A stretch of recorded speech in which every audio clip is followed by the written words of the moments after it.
মানে বাংলাদেশ একটা দোলাচলের মধ্যে আছে, অর্থাৎ একদিকে ছাত্র জনতার অভ্যুত্থানের ভিতর দিয়ে আমরা যে পরিবর্তনগুলো চেয়েছি, সেই পরিবর্তনগুলোকে টেকসই করার ক্ষেত্রে একটা গণতান্ত্রিক উত্তরণের যে প্রয়োজনীয়তা, সেই প্রক্রিয়ার ভিতরে আমরা ঢুকছি। তফসিল ঘোষণার মাধ্যমে ওই অনিবার্য পরিণতির দিকে এগিয়ে যাওয়াতে আরেকটি পদক্ষেপ হবে বলে আমরা প্রত্যাশা করি।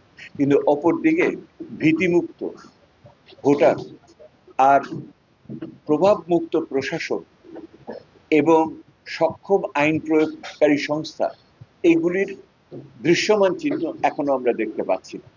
সেহেতু এই দৃশ্যমান চিহ্ন আনার জন্য আগামী যে কয়েক সপ্তাহ সময় আছে, তার জন্য সরকার, নির্বাচন কমিশন এবং সর্বোপরি সেনাবাহিনী এবং আইন প্রয়োগকারী সংস্থা, তারা তাদের ভূমিকা পালন করবে, এইটা আমরা প্রত্যাশা করি। এবং সেটার জন্য আস্থা সৃষ্টি করার জন্য বর্তমান সরকারের পক্ষ থেকে বিভিন্ন পদক্ষেপ দৃশ্যমানভাবে নেবেন, এটি আমাদের আকাঙ্ক্ষা এটার ভিতরে আছে।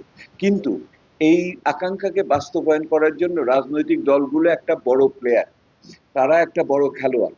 রাজনৈতিক দলগুলো এই উত্তরণকালীন রাজনীতির ভিতরে শান্তি, শৃঙ্খলা, নিরপেক্ষতা, অংশগ্রহণ, অন্তর্ভুক্তি, এগুলিকে নিশ্চিত করার ক্ষেত্রে বড় ভূমিকা পালন করবে। সেহেতু সরকার, প্রশাসন, ইলেকশন কমিশন এবং রাজনৈতিক দল, এদের সমন্বয়ে আমরা আকাঙ্ক্ষা করছি সামনের দিনগুলোতে। এবং এইটার সময় ভোটারের কণ্ঠস্বরটা যেন হারিয়ে না যায়, এই জন্যই আমরা নাগরিকদের ভূমিকার উপরে জোর দিচ্ছি। মিডিয়া তার পাশে থাকতে হবে।